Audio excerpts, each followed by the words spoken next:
Olá, amigas e amigos. Estamos no ar com mais um episódio de Surto Criativo, um programa realizado pelo Verve Coletivo de Arte Contemporânea, com a intenção de debater e discutir temas importantes da atualidade relacionando-os com as artes visuais.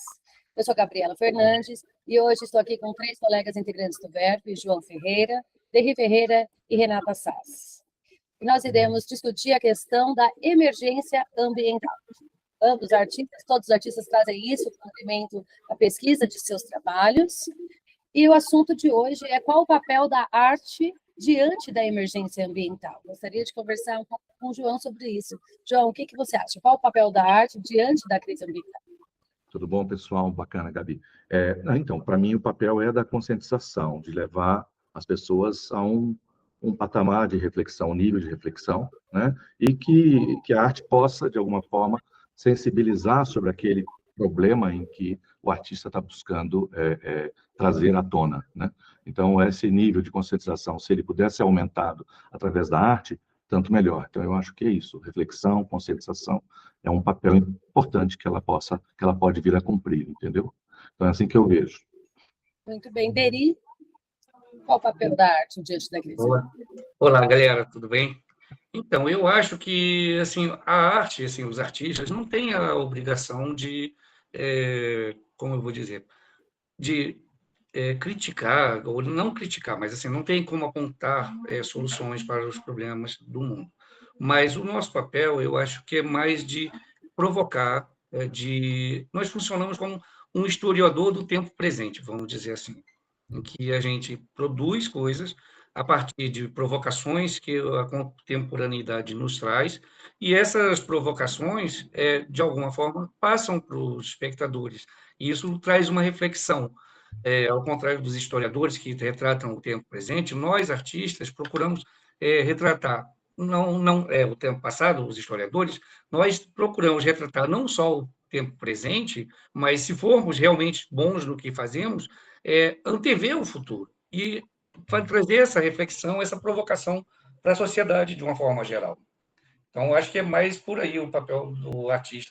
E com relação à emergência climática, não há como negar o que está acontecendo.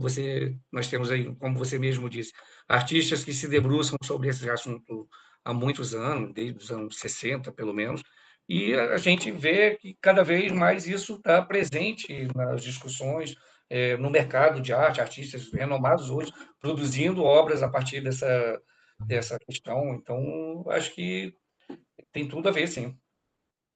Renata? Olá a todos, né?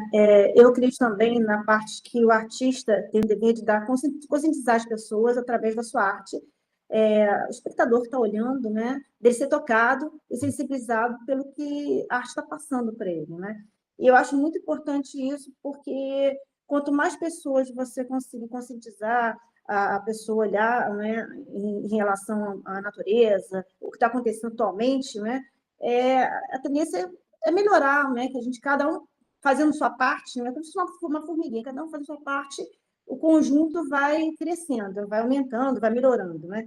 Porque a gente está num período assim, esse ano, 2025, foi um ano assim, um ano mais quente comparado com os outros anos, os anos anteriores, né? Então, com isso, está tendo aumento de mais catástrofes ambientais e tudo. Então, eu acredito muito que a arte toca as pessoas e conscientiza, né? Para tentar, quanto mais público, né, quanto mais pessoas, né, forem conscientizadas, eu acredito que vai melhorar, vai plantar uma árvore, vai olhar para o lado, ver o verde, né? Não querer simplesmente botar fogo, desmatar e tudo. Né? Principalmente na minha arte, eu trabalho muito com essa parte de você pegar materiais reciclados da natureza, né? Árvores carbonizadas, enfim. Já vamos chegar lá, já vamos chegar lá, na obra individual. Tá ok, gente. Agora a gente vai começar conversando com o João, aprofundar um pouquinho no trabalho, na pesquisa dele. Peço aí, João, para você colocar a imagem da sua obra. Você vai conversar com a gente hoje. O João é baseado em Brasília. A pesquisa dele começou com o acontecimento das queimadas no centro-oeste brasileiro, certo, João? Trabalha com sobreposição de imagens. Aí eu quero te perguntar o seguinte: o que na sua obra evoca sobre as condições da emergência ambiental? Olá, então, olha, realmente é Cerrado aqui no Centro-Oeste, né? No entorno de Brasília, né? É onde eu procuro criar as minhas imagens, né? Como você falou de sobreposição de imagem, eu trabalho com fotografia, eu sou fotógrafo, e crio com camadas, né, de imagem que tentam representar parte desse problema. O problema é muito maior, né? Mas dentro, por exemplo, do tema das queimadas, né, eu procuro colocando camadas de fotografias feitas do cerrado, que queimou, imagens geradas a partir de elementos da própria natureza, que eu uso para representar, por exemplo, o aquecimento, o fogo, essa destruição, né? E isso vai, de certa forma, ao meu entender, levando a uma possibilidade de reflexão a partir exatamente de como essas imagens estão sendo construídas a partir de diferentes camadas de informação. Então, diferentemente de uma fotografia documental, por exemplo, que vai trabalhar diretamente mostrando o problema, por exemplo, o fogo atingindo uma área, por exemplo, eu trabalho de uma outra forma, eu diria que é uma imagem, uma fotografia ficcional, pictórica, ficcional, e exatamente por ela não revelar ou não entregar tudo de uma vez, ela suscita você a avaliar um pouco, analisar um pouco mais aquilo que está à sua frente. Eu entendo que isso reforça essa possibilidade de reflexão. Então, é isso que eu tento abordar. Eu mostro a queimada sem ter fogo, por exemplo, mas eu mostro o aquecimento dela, a possibilidade de que ali antes havia algo íntegro, algo verde, algo naturalmente encontrado na natureza, mas houve uma certa destruição. Então, é isso que eu trago nessas imagens. Tá? E, João, qual o nome dessa obra que nós estamos vendo? Paisagem nua é essa imagem, onde você vê uma árvore que foi queimada, né? E ela está solta numa área devastada, né? E através de outros elementos, você percebe que há um calor, ou que passou um fogo por ali, né? Exatamente querendo... E ela chama-se paisagem nua para mostrar essa questão vamos dizer assim, da terra que foi despida, né? É essa que é o que eu quero trazer com essa imagem. A terra foi despida, né? Ela está... Aparentemente, é como se o cerrado estivesse disponível para ser aproveitado por alguém, né? Então, é essa reflexão que eu quero trazer, de você ver uma árvore desolada, numa paisagem totalmente destruída, né?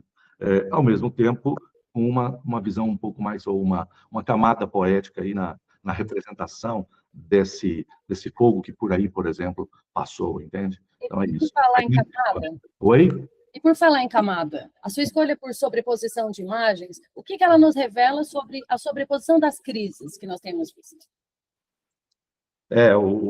As coisas vão ficando impregnadas, né, na verdade. Então, assim, eu acho que uma sucessão de crises, na verdade, são camadas de violação, são camadas de destruição, né? E eu acredito que nunca mais, quer dizer, as coisas mudam com essas diferentes ou crises que se sucedem, né? No caso, se você pensar nas queimadas, na destruição, em várias outras possibilidades vamos dizer, de destruição da natureza, né?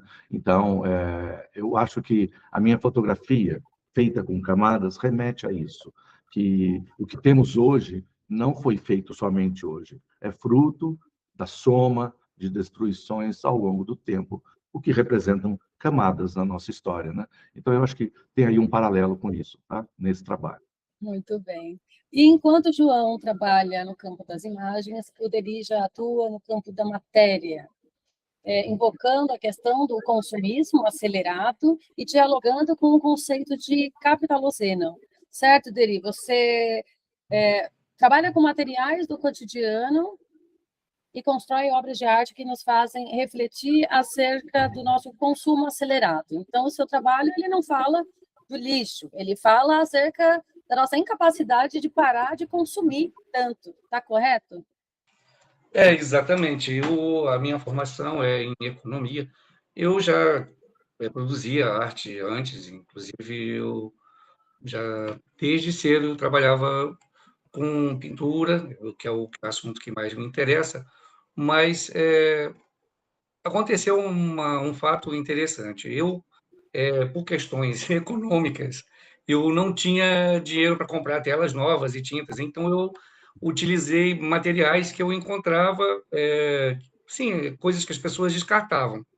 E, algum tempo depois, coincidência ou não, embora eu não acredite muito em coincidência, eu fui estudar economia.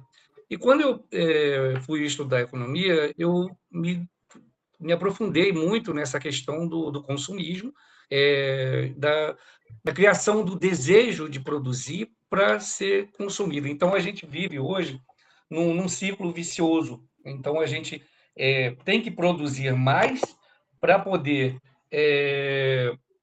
sabe, ter as riquezas que, na verdade, suprir os desejos que, na verdade, não são nossos desejos, são desejos criados pelo marketing, pela indústria, para criar, manter essa máquina funcionando. Então, a gente tem, a meu ver, essa ilusão de que a gente está produzindo mais, está conseguindo mais riquezas, mas que, na verdade, o que a gente está fazendo mesmo é destruindo cada vez mais a natureza, a gente está produzindo cada vez mais lixo. Se você anda pelas cidades hoje, você consegue achar absolutamente de tudo, sabe, que você imaginar, assim, o sofá, geladeira, o que você imaginar, você consegue encontrar pela cidade. Então, o meu trabalho, ele se originou a partir dessa conclusão de que não é assim, a gente não precisa de coisas novas, assim, isso é uma ilusão a gente achar. E mostrar também a nossa total incapacidade de lidar com isso, sabe? A gente não tem capacidade, assim, a gente vive nesse mundo, não sabe o que fazer com lixo, e o pior, a gente hoje tem coisas que assim, são produzidas para durarem um determinado tempo. Um celular, por exemplo, a vida útil de um celular é 5 anos, uma televisão bem usada, 5 a 8, não passa disso. A Então, a gente. obsolescência programada, né? Exatamente. E isso, inclusive, o Jean Baudrillard, aquele sociólogo francês, falava disso já nos anos 80, 90, sobre essa objetificação de tudo, sabe? Hoje você é o que você tem, não é o que você é, sabe? O ser passou a ser menos importante do que o ter. Então, assim, hoje você vale o carro que você tem, o lugar onde você mora, as viagens que você faz. E o meu trabalho, ele não é exatamente sobre a reciclagem, o reaproveitamento. Lógico que é, isso seria até irônico eu não falar sobre isso, mas ele é, antes de mais nada, uma crítica a esse processo que a gente vive, desse consumismo desenfreado e essa incapacidade de lidar com isso, entender, talvez. E Deri, me fala uma coisa, como que o processo de uma obra pode ser em si um ato de ativismo? De certa forma, eu meio que já falei sobre isso. Assim, embora eu não tenha esse ativismo diretamente, mas eu procuro mostrar com tudo que eu faço justamente essa incapacidade. Não é uma incapacidade dos outros, é uma capacidade minha também, sabe? Por exemplo, eu produzo a partir de coisas que eu encontro, coisas que as pessoas me doam. E hoje eu tenho na minha casa uma quantidade de coisas inúteis que eu não sei quando eu vou usar, se eu vou usar, justamente com a desculpa de que isso vai ser parte do meu processo. Então, na verdade, eu estou sendo vítima do meu próprio pensamento. Você também é vítima. Exatamente. Eu sou o crítico, mas eu também sou a vítima. Mas eu acho que, assim, quando você expõe as suas obras, o público se vê ali diante daquela questão do automatismo, né? Então, faz as pessoas pensarem nisso também. Eles acabam lidando com aquela questão do lixo que eles mesmos produziram. Né? Isso sem dúvida. A ideia de consumir tão automaticamente. Muito bom.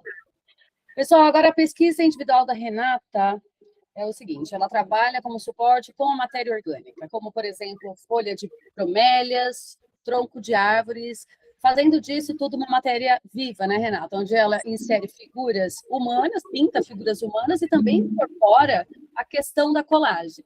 O que você pretende ao aproximar a figura humana da matéria orgânica, Renata? Olha, é interessante sua pergunta, Gabi.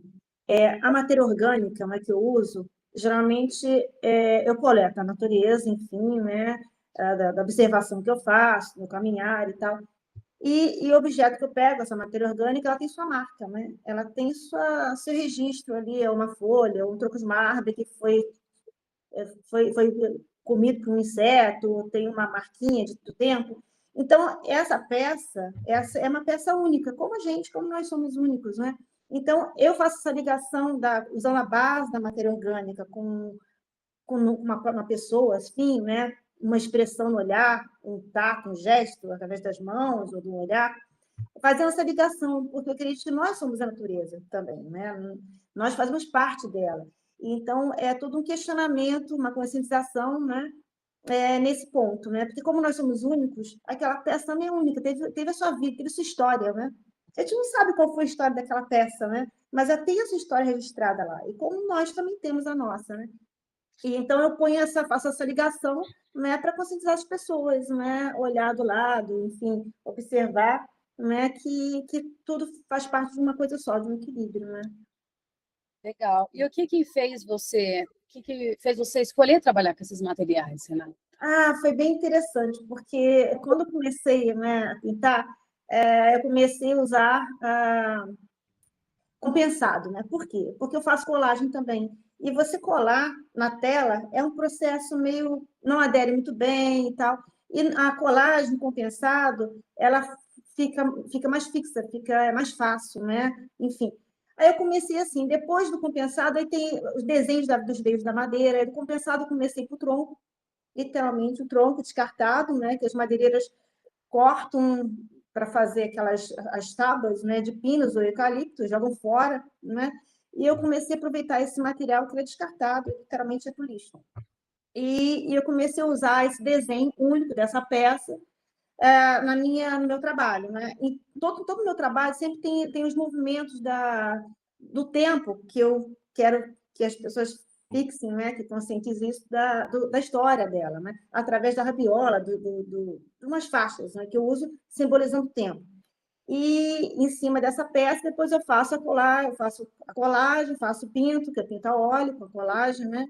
E faço a mistura da expressão, né?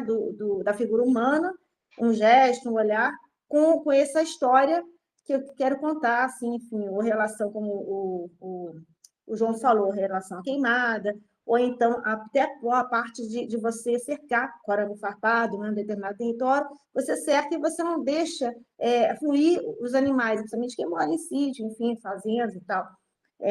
Então, cerca do arame farpado, você fere e tal. Então, tem essa conscientização, que eu acho que, obviamente, a gente vive numa cidade que as pessoas têm que produzir, né? Não sou contra quem cria gado, quem planta, acho que faz parte, né? É importante isso também. Mas isso tem que ter um equilíbrio, tem que ter aqueles corredores para os animais poderem transitar, enfim. E na minha obra, faço esse questionamento, assim, né? Que, como eu falei, assim, nós estamos ligados e nós temos que ter essa consciência, né? De preservação e tudo, né? Até porque as catástrofes estão aumentando, enfim, né? O desmatamento. Então, agora, Renata, a gente vai tocar no assunto das obras coletivas, do Coletivo Verbo, porque esses artistas aqui, quando eles se unem com os outros artistas do coletivo, eles expandem essa ideia e ampliam o seu repertório e transformando isso em obras coletivas. Vamos começar aqui com a obra Fragmentos de Esperança, que vai ser apresentada pelo João, que fez junto com a nossa colega Carla Fátio, onde a fotografia deixa de ser uma imagem, né, João, e se torna um corpo. Pode contar para a gente um pouquinho sobre essa obra, João? Posso sim, posso sim. Então, essa obra, ela surge da criação de uma imagem do nosso planeta, né? Na verdade, colocada sob a forma de um losango, né? Que eu aí quis representar algo já distópico, né? Um planeta que não é um globo perfeito, que já está de uma outra forma, né? Transformado, vamos pensar assim. E aí essa imagem que tem aquecimento retratado, tem o derretimento das geleiras também, de certa forma, representado, né? Através também das diferentes camadas que eu aplico sobre as imagens, né?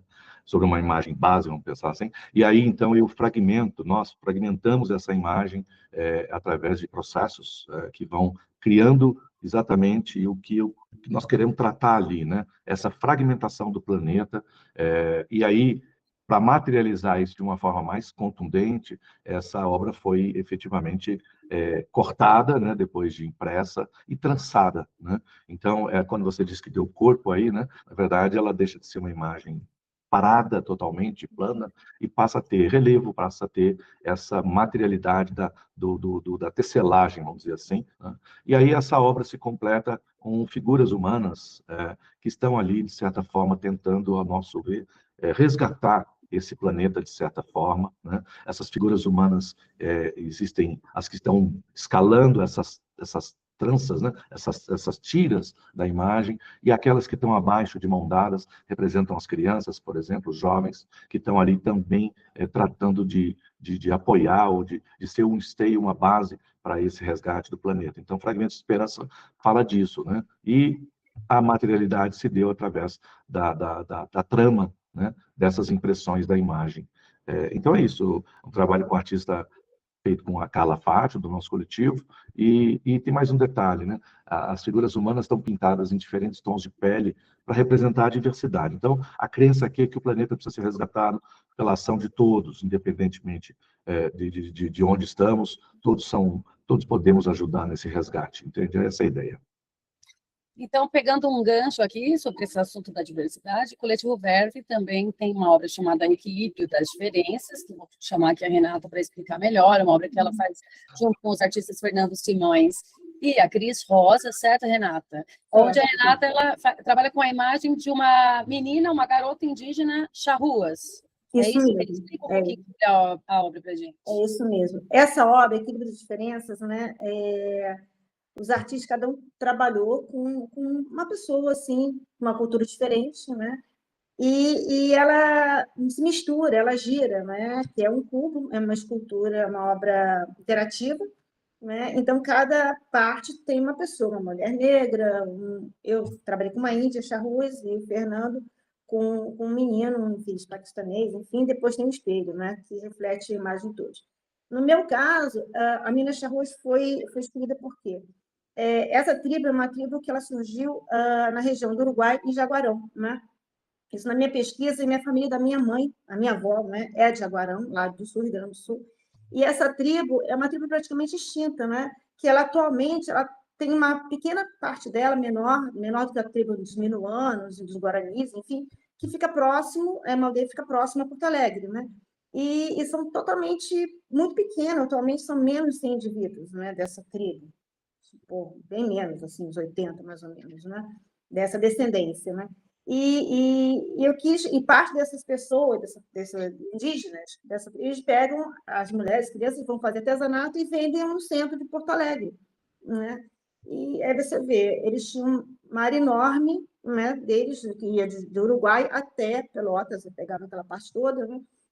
E hoje em dia só tem uma aldeia, uma pequena, praticamente foram dizimados, né? E é interessante que mesmo nessa aldeia que eles tentam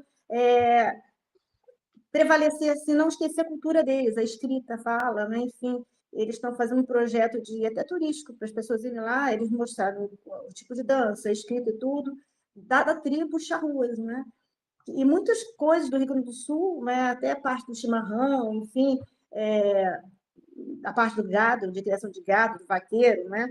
Vamos dizer, veio dessa maior parte dos charruas. O Guarani teve, sim, uma importância, mas os charruas ficou bem forte, né? Os charruas e minuanos, vamos dizer, nessa parte até do Muito interessante. Legal. Né? E a diversidade, assim, da gente poder aceitar, né? Porque praticamente são discriminados pela nossa sociedade, né? A gente abraçar e ver que somos como nós, independente da cultura, né? Cultura, raça, enfim. Eu acho importante isso. Então, essa obra, Equilíbrio de Diferenças, é a mistura disso tudo, né? É você se ver, você se respeitar, você, enfim, interagir, né? Então, quando nós colocamos o espelho, até dele participou também, o espelho Na você... verdade, o espelho até foi uma ideia minha, que era para justamente, né, no início era para ser uma pessoa loura, mas aí não ficou com equilíbrio em relação às outras obras, e aí eu sugeri colocar o espelho, porque o espelho justamente reflete a sociedade como um todo. Então, na verdade, nós teríamos essas imagens representadas, mas, além disso, teríamos o próprio espectador se representando na obra. Sim, Essa sim. é a obra. A interação, né, com o próprio espectador Exatamente. e fazendo essa mistura, né? Porque de cultura, de raça e tudo. O próprio espectador está entrando na obra e fazendo essa mistura cultural. Conhecimento, né? De diversidade. Exatamente. Bom, Exatamente. agora, vamos apresentar mais uma obra aqui do Coletivo Verve, idealizada pelo Deri, pela Daniele Celucci. Eu gostaria, Deri, que você falasse o nome dos outros integrantes dessa obra também, chamada Tegelo, por favor, que é uma obra muito bonita, inclusive por sinal. Pode contar para a gente um pouquinho sobre essa obra, Deri? Na verdade, essa obra ela surgiu de uma provocação do Fernando Simões, que no final acabou não participando, porque ele preferiu trabalhar com outras obras, mas eu e a Daniele Celucci, então, depois de várias discussões, nós chegamos a um modelo de representação de obra, e aí convidamos outros artistas do coletivo.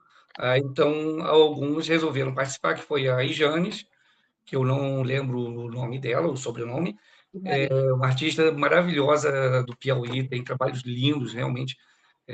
Depois procurem no Verve, porque vocês vão descobrir obras realmente muito lindas.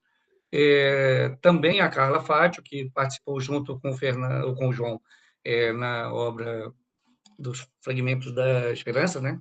Então, e a Vânia Piloto, que trabalha com vidrofusão, que também é uma artista gaúcha, tem um trabalho maravilhoso com vidro. Ela tem peças que fogem do previsível, daquelas obras de vidrofusão tradicionais. Ela usa garrafas que ela encontra na rua, também um trabalho que é de sustentabilidade, porque ela não só usa vidro, mas ela usa vidro que ela coleta pela cidade, então, onde ela mora. Essa obra é uma obra têxtil, né? E esses tecidos que vocês utilizaram foram reutilizados, que trazem, inclusive, uma memória, né? Em cada um deles. Sim, sim. Na verdade, nós tivemos que usar um pouco de tecido que não eram já com memória, mas a gente usou lençóis, a gente usou bordados, crochê, então vários tipos de tecidos que nós tínhamos em casa, e aí fomos acrescentando a obra. Aí na composição final nós precisamos usar tecidos novos, mas o processo de tingimento, por exemplo, ele foi feito não com pincéis, não com tinta, foi feito com tingimento que se usa para roupa. Então, a gente usou dois processos. Um de aquecimento, como se tinge roupa mesmo. Então, a gente pegava o tecido, colocava numa panela com água e o corante, e no outro a gente usou um outro processo que era de derretimento, que a gente diluía o pigmento em água, congelava e aí amarrava nos tecidos e aí deixava escorrer. Então, criava manchas aleatórias e traziam essa aleatoriedade que existe no derretimento, embora seja provocado, ele, na verdade, não tem. Como é o derretimento de uma forma do que é o mundo no planeta, né?